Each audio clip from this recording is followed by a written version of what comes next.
कई ठाकुर जी आते हैं कथा में डलिया में बैठ करके, वो लोग ध्यान से सुनिएगा।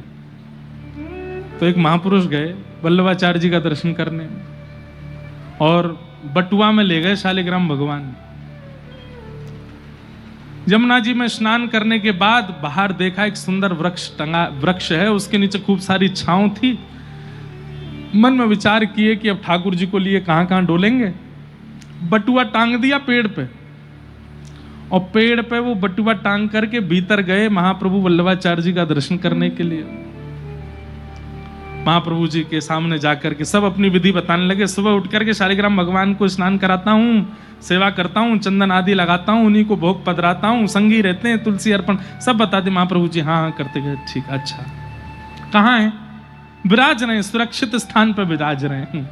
महाप्रभु जी अच्छा, प्रणाम करके बोले ठीक है भगवान आज्ञा दो, हाँ जाओ। बाहर जैसे ही गए तो बटुआ गायब वहां से, जिसमें शालिग्राम भगवान धरे थे। तो चारों तरफ पेड़ के घूम घूम के देखें, ऊपर देखें, नीचे देखें, पत्ता ने उठा उठा के देखें, ठाकुर जी गायब हो गए। रुदन करने लगे। इतने में महाप्रभु जी बाहर अटारी पर खड़े। महाप्रभु जी बोले अरे भैया तुम रोकाई को रहे हो? बोले हमारे ठाकुर जी खो गए। बोले हैं ठाकुर जी खो गए? ऐसे कैसे खो गए ठाकुर जी तुम्हारे?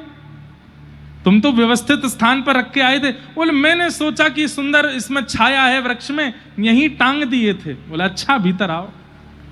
बोले ठाकुर जी तुमने टांग दिए? और ठाकुर जी तुम्हें टांग दे तो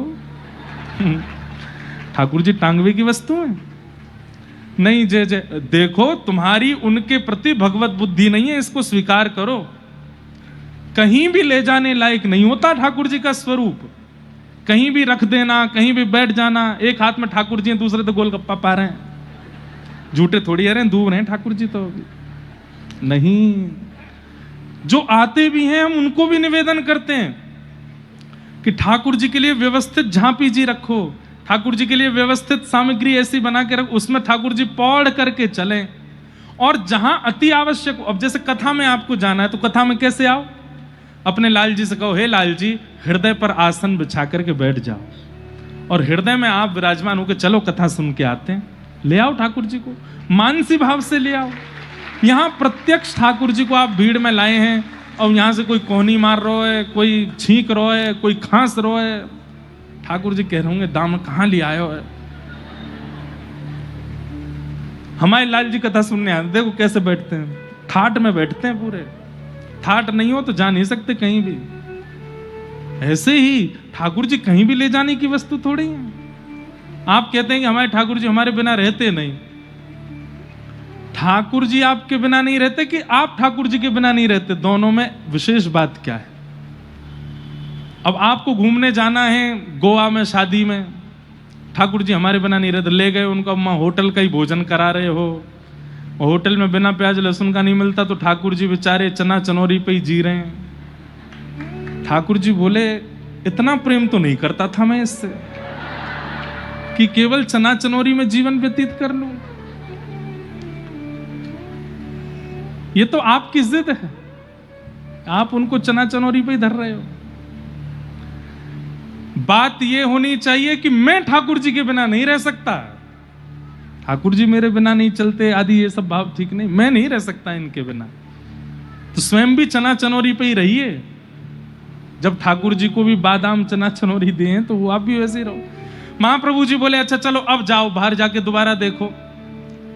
बाहर गया तो उसने जाकर के देखा। अच्छा वो अंदर कहने लगा नहीं नहीं मैं सेवा तो बड़ी निष्ठा से करता हूं, आप कभी बैठ के देखेंगे तो आप भी आनंदित हो जाएंगे, वो तो आज गलती से खो गए ठाकुर जी। महाप्रभु जी बोले अब जाओ मिल जाएंगे।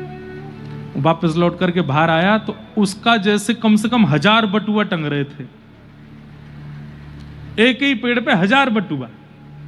महाप्रभु जी खड़े हो गए द्वार पे आके। अब वो देख करके घबरा गया। महाप्रभु जी बोले तुम बड़े आनंद से सेवा करते हो ना, ढूंढ लो तुम्हारे कौन से। तुम तो कह रहे थे कि तुम ऐसा करते हो ऐसा करते हो, अब तुम्हारे हैं तो मिल जाएंगे तुमको। चरणों में आकर के उसने स्वीकार किया कि नहीं भगवान, सेवा का कोई भी गुण मेरे अंदर नहीं है, मैं तो अबोध हूं, मैं तो ऐसा हूं, ये तो मेरे से अपराध बन गया। महाप्रभु जी बोले आज के बाद ये शालिग्राम भगवान हो, चाहे नवनीत प्रियालाल जी हो, चाहे ठाकुर जी का कोई भी स्वरूप हो, उनकी मर्यादा, उनके स्वरूप और उनकी गरिमा के अनुकूल ही सेवा करनी है। हमारे लाल जी उत्सव में विशेष भोग पधराते हैं, हम पता है किस लिए? अब यहां कथा सुनने इसके लिए भी भोग पधराते हैं। क्यों? ठाकुर जी आज थोड़ा आपके शयन में विलंब होगा, इसलिए एक एक्स्ट्रा भोग, 9 भोग लगते हैं। फिर वैसे तो 8 भोग हैं, लेकिन जब ठाकुर जी के समय में परिवर्तन उत्सव की वजह से हो रहा है, तो ठाकुर जी के फिर विशेष भोग धराया जाता है कि ठाकुर जी श्रम भोग, आपको श्रम हुआ उसके लिए एक विशेष भोग और पधरा रहे। महाप्रभु जी ने उन्हें ज्ञान प्रदान किया और कहा कि भैया सेवा ऐसे ही मनचली मनमुखी नहीं होनी चाहिए।